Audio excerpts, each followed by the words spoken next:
I've had the opportunity to meet, that's Archbishop Desmond Tutu. Spencer West is pretty casual about the places he's been and the famous people he's met. The Prime Minister and Prince Harry, I'd gotten to know them pretty well. But he's led an incredibly interesting life. And then this is when we went to East Africa with Demi and her family. My goodness. He's friends with celebrities like pop superstar Demi Lovato and has even been part of her shows. So it was so fun to be on tour with her. But his life hasn't always been this much fun. It took Spencer a long time to come to terms with the limitations imposed on people with disabilities. So I acquired my disability at birth. I had a genetic disease called sacralogenesis, which affected the muscles in my legs specifically. So then at the age of 5, they removed just below my pelvis, so I could get around better, so I could navigate the world on my hands and use a wheelchair. For young Spencer growing up in the United States, it felt natural to walk on his hands, but he was constantly being told that was abnormal. I remember the doctor saying every kid wants to walk. You know, disability was something that you were to overcome. Disability was something that you didn't want to see yourself as.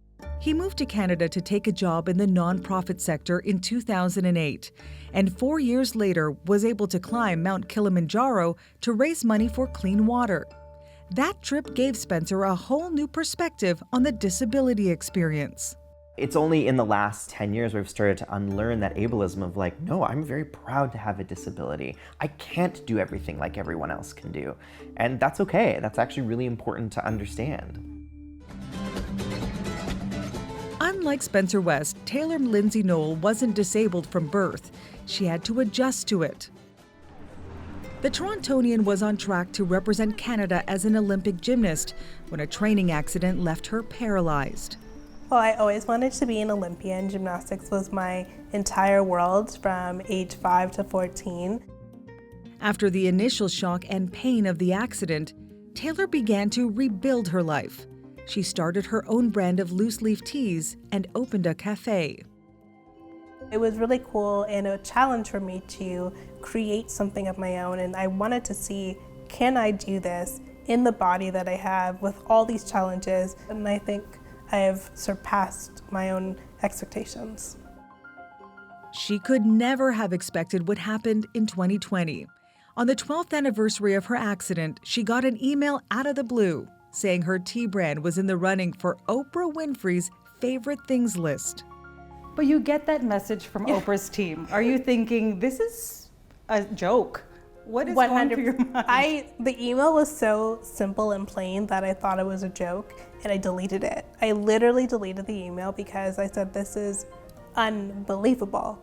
There's no way that Oprah Winfrey found little old me in Toronto in my mom's house selling tea and wants it on her coveted list. Like, there's no way. So is it a pinch me moment when you finally make it onto her coveted list? It was pinch me, it was full circle, it was my mom's greatest dream. Like, it was everything all wrapped into one. Despite all the progress people like Taylor and Spencer have made, persistent stereotypes remain. And academics like Jeff Preston say a lot of them come from how they've been portrayed in traditional media. We tend to see these stories that we refer to as the super crip or the hero with disability. You're blind, but you see so much. A quintessential example would be somebody like Matt Murdock, also known as Daredevil. So this is a man who is blind, but is also a superhero. Preston is an associate professor of disability at King's University College at the University of Western Ontario in London. Now, the super crip are characters, individuals who are seen to rise above their disability, to be amazingly able despite having a disability. We can see it in lots of different places. We see it in the way that we talk about Paralympians, amazing athletes despite physical impairment. Preston says while these characters might seem to be positive portrayals of disability, it's a stock character that sets up unrealistic expectations. And then there are the villains, One of the most persistent media tropes is the disabled villain, seen in several James Bond movies. Because I am a man willing to kill the person you love most. Including Safin, the facially disfigured bad guy in 2021's No Time to Die, or Dustin Hoffman's portrayal of Captain Hook. I hate Peter Pan. We think of main characters of Peter Pan, Hook, the villain, an amputee, who is literally named after his disability, who is bound by this desire to murder children because he has lost his hand. And then we wonder why people then look at disabled people and think, oh, they must be bitter, or they must be angry, they might be violent. Well, many of our stories use disability as a justification for violent or deviant behavior. Preston says these media myths have created a distorted view of people with disabilities that make us want to avoid them, despite the fact that they make up 15 to 20% of the population.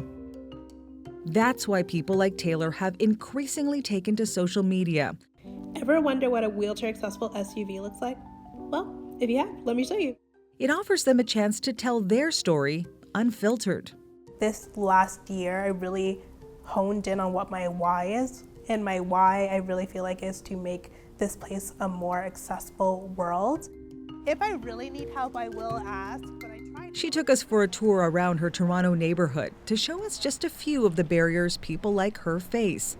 You always have to just be aware of your surroundings. From potholes and construction to ramps that are too steep. And so I wouldn't be able to do this by myself. Right. So I'm helping you by holding your shoulders, but if you're Yes. by yourself, I'd have to go on the road. you'd have to go around. Yeah. Taylor now focuses a lot of her time on pointing out the lack of accessibility in everyday life. She is a sought-after public speaker. She consults with the government of Ontario, and she dedicates her growing social media channels to the issue. This is an Access by Tay accessibility review. She does accessibility reviews of restaurants, entertainment venues, and in public spaces where there is equipment like wheelchair lifts. Workers don't always know how to use them. He was trying and panicking, and I was panicking because I'm hot, I'm outside. And so, again, bringing awareness to these things so that buildings and offices and everywhere are aware that you need to have training. Spencer found his voice as an accessibility advocate a decade ago, making videos on social media that have racked up millions of views. Disability is not a bad word. In fact, I believe it accurately captures and describes the lived experience of folks with disabilities. His audience has exploded on TikTok, where he has 4.5 million followers. The message is pretty simple. Disabled folks just want the same experience as everyone else. You know, we want to have careers, we want to have social lives, we want to potentially have partners and love and sex and all of those things that non-disabled folks want too. Spencer shoots and edits his own videos. How I get my wheelchair down a curb. They're a snappy mix of information from how he gets around Step 2, slowly go down the curb. to travelogues to a recent wedding he attended, all delivered with his trademark sense of humor. Get ready. God, we're handsome. And he always makes sure to sneak in some education. He says he still gets annoying questions about his anatomy and how he goes to the bathroom. Does Spencer West have a banana? Where is my banana? But both he and Taylor say the message is starting to get through. Do you ever get a sense of that impact you're talking about, or that message you're hoping they take away from your videos? Yeah, I do, and that's what's so lovely. Both disabled folks and non-disabled folks saying, I learned so much, or I can't wait to show this to my kids so they can understand what the disability experience is like. And get emails from people saying, I went out somewhere tonight and they didn't have a ramp, so I told the manager they need to get on it. It's reaching people in a real way where they remember and are trying to apply and advocate in their own lives, which is everything I could ask for. The world is fundamentally changing at a rate that I find really difficult to articulate to my students. I think that social media has been I would say, a revolution for disabled people. Even many of those damaging pop culture stereotypes are getting a makeover, with shows on streaming platforms like Special on Netflix. I was in the closet about being gay, and then I was in the closet about being disabled, and now, no more closets. Ryan O'Connell, who has cerebral palsy, wrote the show and stars in it. Like, that was so cool. And so I think that's the power of social media. That's what it's doing. It's allowing us to tell our stories authentically. I've always been passionate about media and media production and telling stories, and I think that my social media allows me to do that in a very unique way. In fact, both Taylor and Spencer have caught the eye of casting directors who saw their videos. Roll the clip. Proof that despite what the world has told them for so long, that disabled social media creators can bust through stereotypes and bring millions of fans along with them. For so long, we had other people telling our stories, we had other people portraying our stories that didn't have the disabled experience. So I do think we're on the verge of something really spectacular, but it's how do we keep that momentum going, and we need everyone to be a part of it, not just disabled folks. That's a wrap.